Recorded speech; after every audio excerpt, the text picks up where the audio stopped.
So, good morning, everyone. I hope everyone is safe and good. So, this is the history recording class, and the topic we are going to see is tracing changes through 1,000 years. First, let's come to know about history. What is history? Anything that happened in the past is known as history. And who are historians? People who do research, who go and search about the past, are known as historians. So, in tracing the changes through 1,000 years, we're going to see what and all changes that happen. So in this topic, the first we are going to see about cartography and cartographer. So who are cartographer? Person who designs and makes maps are known as cartographer, and the art of making the map is known as cartography. So in 1154, the first map was designed by an Arab geographer, Al-Adrisi. So this map has a drawback. The map was inverted. For example, the South India where it should be has North India, and the North India where it should be has South India. So it was an inverted map. And in the map 2, that means this map was designed after 600 years after the first map, and it was designed by a French geographer Guillaume de Ilse in the map Atlas Novovia. This map is very familiar and it is used by the European sailors and merchants for voyage. The next one is new and old terminologies. So India has two names. One is Hindustan, the other one is modern state. In the 13th century, and Persian chronicler Minhaj-i-Siraj termed the name modern nation state based on the places of Punjab, Haryana, and the land between Ganga and Yamuna, which were under the dominance of Delhi Sultan. So these lands were mostly he termed because of the political sense of the lands. In the 16th century, Babur, the Mughal king, coined the name Hindustan based on the geography, fauna, culture, and inhabitants of the people of the subcontinent. This does not give any political or national views. And in the 14th century, a poet named Amir Khushra termed the word Hind. And also, the historian should be very careful about the terms, because some words have different meaning in the past. For example, foreigner. In today's India, someone not from India is known as a foreigner. But in medieval India, someone not part of the society or culture is known as the foreigner. So, in the medieval India, a city dweller, a person who lives in a city, and a person who lives in a forest is a foreigner to each other. But a peasant, two peasants from same village is not a foreigner, even though they have different religion and caste and culture. And the next one is historian and their sources. When historians go and search about the history, they need sources to find the answer. So where do they get these sources from? These sources comes from the past, okay, and also the period of study and the nature of the investigation.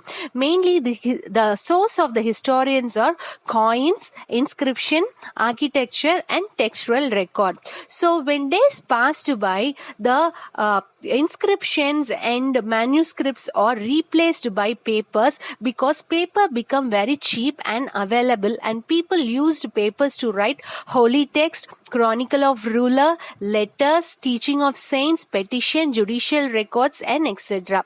What is meant by manuscript? Manuscript, the word manu is from the Latin word. It's a Latin word which means hand. So the script that written in hand is known as manuscript. These manuscripts are collected by wealthy people, rulers, monasteries, and in the temples. And these manuscripts are kept in libraries and archives.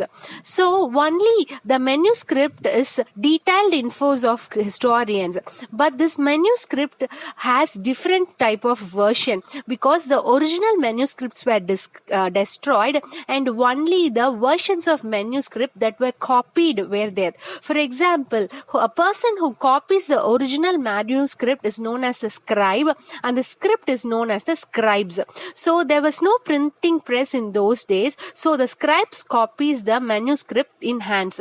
Handwriting of each scribe is different, and it was very difficult to read, and the people are forced to guess what have written and what is the difference between the original and the copied one. So what the historians did, they collect lot of these scribes, they compared, and then finally they found out the original version. For example, there was a style known as Nastalic style, which is very cursive and easy to read, and the other style is Sikkaste style. This Sikkaste style is very dense and was more different. Even though they both are from the same language, the style of the handwriting is different, so it was very difficult. So the historians compared different version of this manuscripts, and they guessed what was originally written. In 14th century, a chronicler named Ziauddin Barani wrote his first chronicle in 1356, and the next version, the second version, was written 2 years later, and both were different from each other. But the historian doesn't know the first version existed until 1960. The next topic is new social and political group. So in the 17th century, it was great challenges for historians because of huge change in development that occurred over the period. So in the different period, new technologies came into existence. For example, Persian wheel irrigation, spinning wheel in weaving, firearms in combat, and new food and beverages came to India. For example, potatoes, chilies, corn, tea and coffee. As a result, there was great change in economic, political, social and cultural changes. And it was a period of great mobility. People traveled from one distance to another places in search of work. And in the subcontinent was very wealthy, and so people came to the subcontinent for fortune. So the important people of this period were the Rajputs. Rajputs are derived from Rajaputra. Raja means king, Putra means son. The son of the kings are known as the Rajaputra. So the sons of the rulers are Rajaputras. These, during the 8th and 14th century, these Rajaputra made themselves a group, and they named them as warriors who climbed as Kashtriyas. Kashtriyas means warriors. These Rajaputras are not only rulers, they were chieftains who are leaders, they were soldiers, commanders in army of different monarchs all over the subcontinent. These Rajaputras follow the chivalry code. Chivalry means they will be having extreme courage and great loyalty. These qualities are described about the Rajputs by the poets and the bards.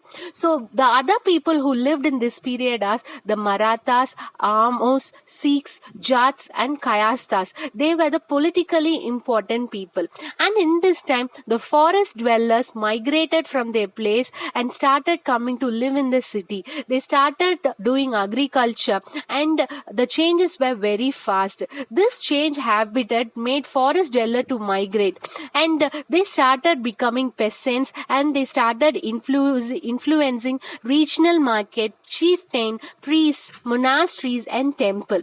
This made social and economic difference among peasants. These peasants have productive land, other kept cattle, combined artisanal means handcraft work and agriculture activity during the lean season. Lean season means between planting and harvesting.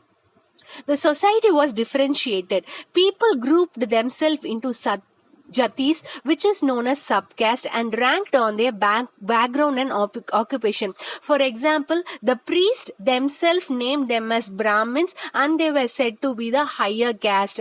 The warriors named themselves as the Kashtriyas, and they said to be the highest class. Like according to their occupation and their background, they themselves grouped themselves and named a caste to them. But the ranks were not permanent. They varied according to their power, power, influence, and resources.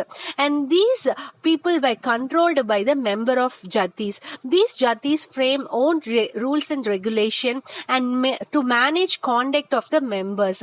They also had jati panchayat, which have assembly leaders. Jati still follow the village rules. Several villages governed by the chieftains and together they were combined as a state.